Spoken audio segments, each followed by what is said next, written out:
Hello everyone. The first unit that we're looking at this term are interactions in the outdoor environments. We're going to be looking at this and then moving on to some more technology and some other bits and pieces as well later on in the term. First of all, we need to define what these interactions are. Basically, human interactions in the outdoor environments is what people do in the outdoors. All right. I want you to go back and recap the metaphors from last term. I know you did a little bit of this with cogs, and I feel as though we need to just go over this again because it will really help you understand the interactions with perceptions that people have as well. All right, so this is on page 143.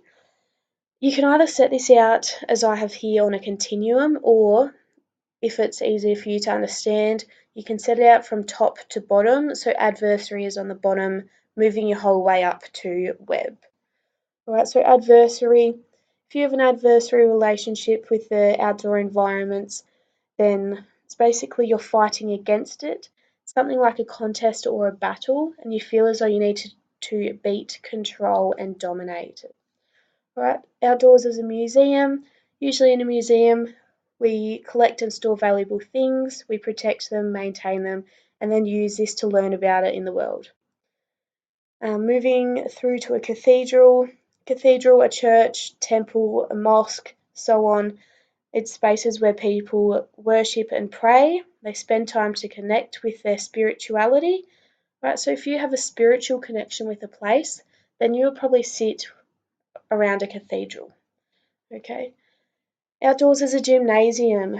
So a gym can be a place where we challenge ourselves and look to physically develop our bodies.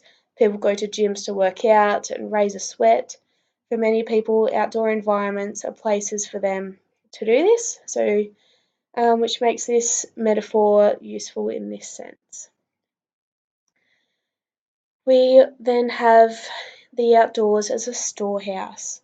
So a storehouse or a warehouse is a place where we find resources, the things we need, and we need lots of them. This would be a useful metaphor for people who see the human nature relationship as being made up of an environment that gives us access to many resources like food, air, water, plants, animals, minerals, and many more. All right, our land is our mother. I think we have gone over this one enough. All right, so a mother is the person who birthed us and who then goes on to protect and care for it. All right, and then at the outdoors as a web, it can be a connection of many strands that interweave and combine in many places. All right, this metaphor can be appropriate for someone who sees the environment as a place with many interconnecting aspects. When we describe food webs in science or biology, for example, we're connecting with this metaphor as a way of seeing aspects of the natural world. Moving on, so there's 4 types of interaction that we're going to be looking at. Specifically, these get categorized into 4 different areas that we have here. So we have recreation, conservation, primary industries, and tourism practices. We're going to look at each of these into a little bit more depth, and then when we get into class, we're going to be able to connect these up to Phillip Island because that's going to be our place that we're going to this term. So first of all, recreation. There's 2 types of recreation interactions, and these are active and passive. Active defines the activities in which we use lots and lots of energy. And then on the other hand is passive, where it's more leisurely, right? We don't use a lot of energy. What I want you to do now is to pause this video, create a table or sort them into 2 different groups of passive or active from the list that I have here on the slide. All right, so what you need to do, categorize bushwalking, surfing, rock climbing, fishing, sightseeing, bird watching, and mountain bike riding into whether you think they are active or passive.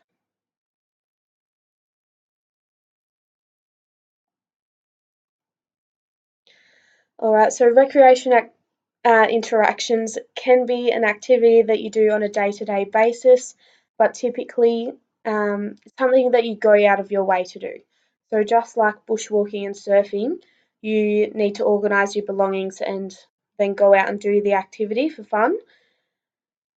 And then looking at the impacts of recreation interaction, typically they're negative as the venues or areas that we go to um, are under continual pressure from regular use, although they're not always negative because those people that do interact with the outdoor environments can develop a bond with that specific environment, and this can lead to developing and fostering sustainable practices because they care about the place, right? They want to look after it, so it's nice when they go there, and you leave it.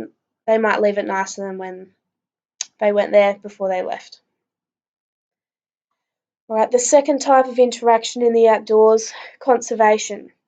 Right, this type of conservation usually reflects a relationship of worship and protection. Alright, so when we look at that, it could be more of a cathedral metaphor that you could put with this one. Um, they also shows sorry, they also show how people build strong connections with a specific place, and that can simply be formed by the amount of time that they do spend in the place, right? So the longer you spend in a place, just like I said before with recreation impacts, right, they can develop a stronger bond because they spend so much time there. So when we're looking at conservation, we're looking at revegetation, your erosion control, weed and pest control, habitat restoration, ranger activities, and cleanup programs. Specifically, there's one program in Australia called the Surfrider Foundation. It's a not-for-profit sea roots organisation that is dedicated to the protection of Australia's waves and beaches through conservation, activism, research and education, or CARE. And I'll let you watch this video. It was formed in California, but it'll be explored a little bit more throughout the YouTube video. Hopefully it will load.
Alright, so from that video, you can obviously tell their perception of the outdoor environment. They have a lot of care. They're probably sitting within that web almost, if you give a metaphor to that. Alright, so just looking at this Surfrider Foundation, John Seed, an environmentalist, says the following about conservation. Our relationship to the earth is that of a leaf to a tree. We have no independent existence. The pain of the earth is our own. The pain of the earth is our own pain, and the fate of the earth is our fate also. No tree, no leaf. If we look at Indigenous cultures, we may notice that without exception, rituals affirming and nurturing the sense of interconnectedness between people and nature play a central role in the lives of these societies.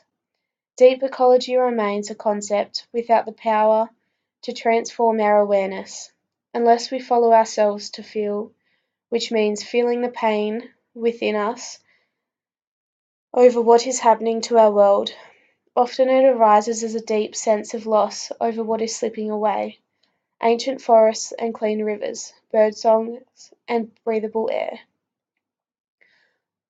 Alright, so they have a massive focus on the preservation and restoration of the outdoor environments. And looking at that will either directly or indirectly lead to a positive environmental impact. Alright. Our third interaction is primary industries. Alright. This involves the utilising of outdoor environments to grow, harvest, and extract natural resources for use by humans. When we look at primary industries, we can group our mining, grazing, agriculture, forestry, commercial fishing, energy production, dams, and desalination. Desalination, which is the large-scale removal of salt from seawater to produce fresh water, if you didn't know. And we can group all of these into primary industries because we extract from our land, our earth, to produce something and therefore create money.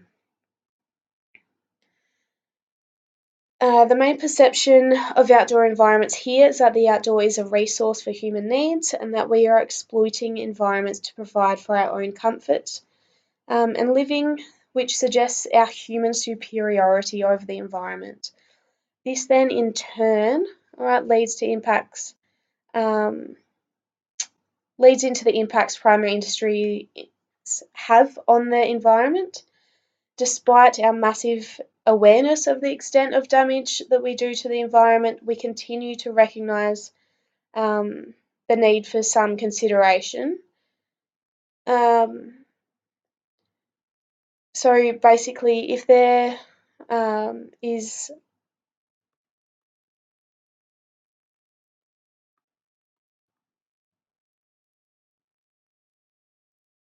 sorry, I'm not quite sure what happened there. It's basically, despite us knowing the impacts that we have on the environment, we still continue to let these impacts happen. If there was a decision that had to be made, including the economy and money, right, usually the environment will be put second, below this need for money and our profit. Many of the environmental impacts of primary industries are profound and long-lasting, although in today's day and age we are trying to make somewhat of an effort to sustain these industries and maintain our environment in which we depend on, or the industries depend on. Society's level of consumption continues to use up our resources a lot faster than we have ever seen on this planet before. And there's a great image in your textbook on page 195, if you haven't seen it already, from Greenpeace, which is campaigning the overfishing.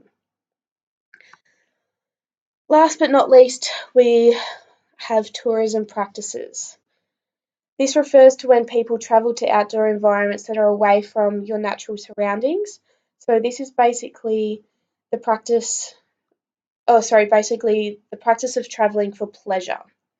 It can also involve the opportunity for commercially based recreation, as adventure companies can take advantage of the visitor who is seeking the outdoor experience throughout their stay in that specific place. Besides the active or passive recreation activities, the outdoor environment itself can actually become the focus of the tourism. So in Victoria, we have a huge range of outdoor environments that can, or well, are forming a part of tourism, and they are like the Great Ocean Road, the Goldfields, so like Sovereign Hill in Ballarat. There's many alpine resorts, but also the Nobbies at Phillip Island. So we'll explore that a little bit more before we go, and then we'll also be able to check them out while we're at Phillip Island. So when we buy or sell the outdoor experience by commercial companies, this reflects a perception that they use the environment as a resource to gain financially from this. If we sell an experience or specialness of an environment as tourism, this is known as a commodity.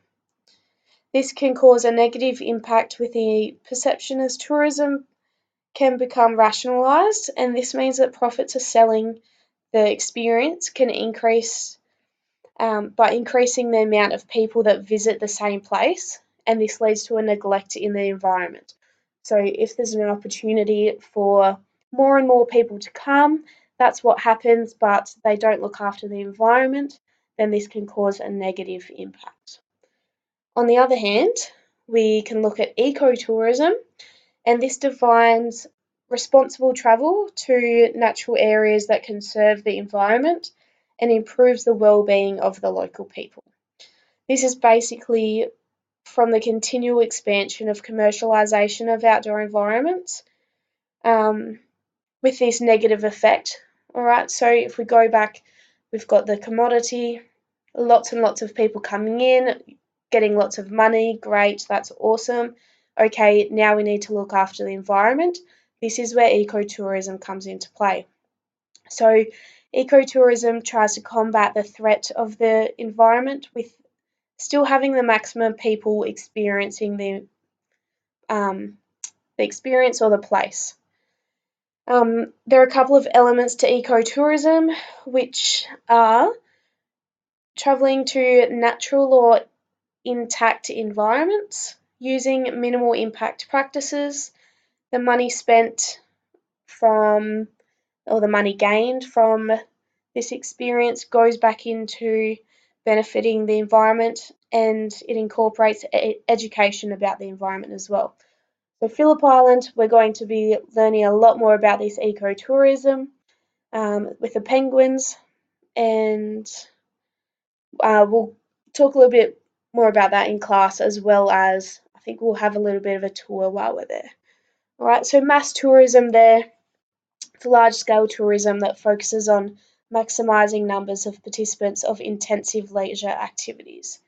Right, there's a little bit more information about that on page 197 if you want to read about the Wilson's Prom tourism that they have done. But that's all from me for now.